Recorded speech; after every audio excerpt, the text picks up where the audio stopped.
సాక్షాత్తు లక్ష్మీదేవి చెప్పింది. ఈ వ్రతం చేసినప్పుడు ఏం చెయ్యాలంటే ఇంటికి ఈశాన్య భాగమనందు లేదా ఉత్తర దిక్కునందు ఆవు పేడతో అలకాలి. ఇది అత్యంత ప్రధానం. ప్రతి అంగుళం మనం కాలుతో తొక్కుతాం. పైగా మనం తిరిగినప్పుడు పవిత్రమైనటువంటి స్థితిలో ఉండొచ్చు, ఉండకపోవచ్చు.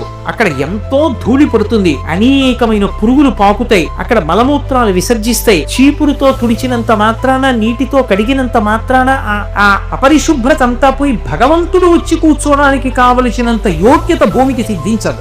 ఒక్కొక్క పదార్థంతో కలిస్తే అది దాన్ని అందుకుంటుంది, ఒక్కొక్కటి అందుకోదు. నేలకి అపవిత్రత ఉందనుకోండి, వస్త్రము తండుల రాశి భగవంతుడు వచ్చి కూర్చోడానికి ఆనుకూల్యతనివ్వవు. దాన్ని శుద్ధి చెయ్యాలి అంటే ఒకే ఒక్క పదార్థముతో శుద్ధి చెయ్యకుండా వ్రతకల్పం మీరు చెయ్యలేరు. అందుకే లక్ష్మీదేవి ఆ వ్రతం ఎలా చెయ్యాలో అంత జాగ్రత్తగా చెప్పింది.